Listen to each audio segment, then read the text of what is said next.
DMTV Info, votre chaîne d'information en temps réel.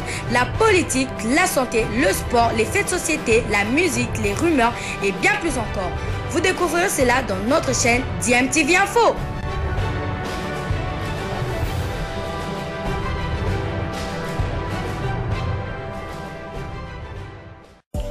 Vous êtes sur DMTV, bonjour ou bonsoir, tout dépend de l'heure à laquelle vous nous suivez. Tout plaisir est pour nous de vous retrouver, mais surtout de savoir que vous êtes nombreux en train de suivre votre chaîne YouTube DMTV. DMTV qui vous propose l'actualité, vous propose également des analyses et des réflexions sur des sujets d'actualité, sur des faits sociaux, tout simplement sur des réalités que nous observons ici chez nous en République démocratique du Congo. Sébastien Desarbres, sélectionneur national de la République démocratique du Congo, compte en tout cas aller à la phase finale de la Coupe du Monde qui se jouera simultanément aux États-Unis d'Amérique, au Canada, également au Mexique.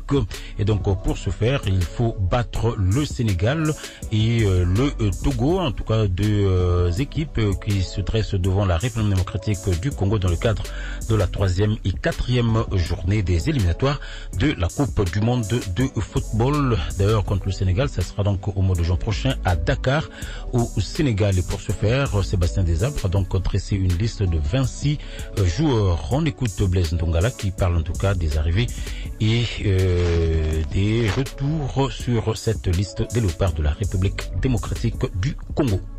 Une liste de mélange entre nouveaux visages des léopards qui ont démontré de la qualité durant le parcours de la RDC lors de la 34e édition de la Coupe d'Afrique des Nations en Côte d'Ivoire, ainsi que des revenants pour redynamiser les choses. Absents pour blessure, Cédric Bakambu et Lionel Passy vont se poser tranquilles car ils auront des remplaçants de taille pour assurer la manœuvre. Il s'agit de Samuel Essendé évoluant à Vizela en Liga NOS au Portugal. L'international congolais n'a pas tardé à jeter son dévolu sur ses origines en choisissant la RDC. Avec 15 buts inscrits en 31 matchs, Essendé sort la tête de l'eau dans son club qui est avant-dernier pourtant. Son efficacité devant le but, sa taille, son jet d'appui font plaisir et augurent de bonnes choses pour les échéances qui arrivent. Dans la perche, Sébastien Desarbres a rappelé Esdras Kabamba pour être deuxième gardien de la sélection nationale derrière Dimitri Berthaud qui étant déjà là. La surprise est Timothée Fayoulou qui avait autrefois snobé la RDC pour la Suisse. Le Nord-Congolais revenu sur terre a reconnu ses origines. Et notre nouveau visage, c'est la pépite capitaine des Léopards U20 et de l'Union gilloise de la première division en Belgique, Noah Sadiki, qui va apporter sa fraîcheur, sa vision de jeu, sa qualité technique au sein du milieu du terrain des Léopards seniors de la RDC. Le revenant du milieu du terrain est Edo Kayembe de Watford qui était absent pour blessure lors de la dernière CAN. Shadrach Akolo également revient en équipe nationale certainement à la place de Silas Kantompa qui s'est éclipsé pour des raisons personnelles. En défense, c'est désormais chose faite.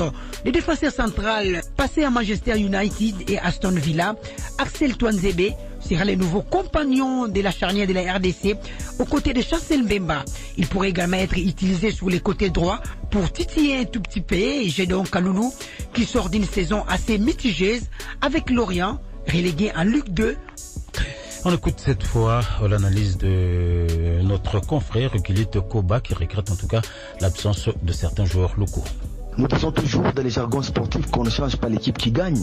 Et Sébastien Desarbres s'est basé sur ça, même s'il y a quelques absences des grands joueurs. Je pense que Sébastien Desarbres devrait à tout prix commencer à prioriser aussi le championnat de la République démocratique du Congo.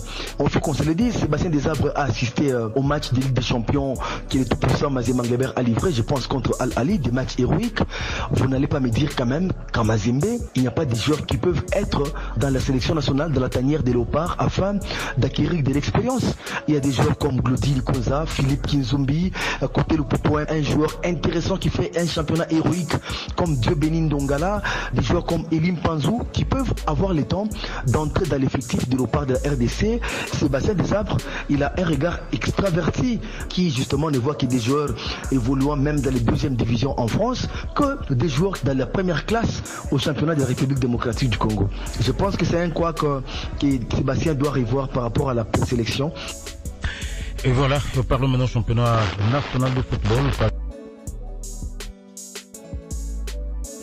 Le choix qui va se jouer demain, un mercredi à Lumbashi, au stade TP Mazembe. Et pour le coach de Saint-Lô-Popo, il dit, je cite, nous allons aborder ce match avec un caractère de résilience.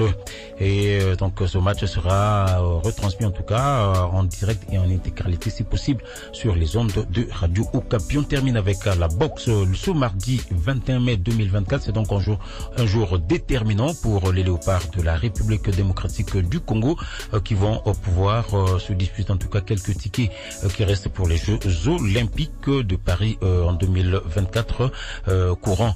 Et donc les léopards de la RDC ont déposé leur demande de visa au niveau de l'ambassade thaïlandaise à Nairobi au Kenya. Donc c'est ce mardi que cette ambassade va pouvoir donner la suite à cette demande.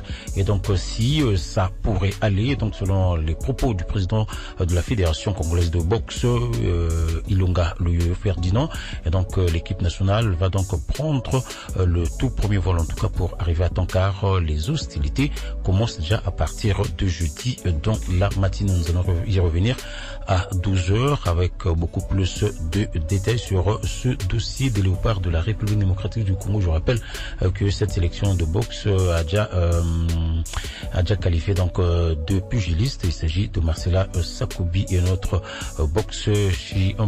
boxeur chez le monsieur qui s'appelle Pita. Merci.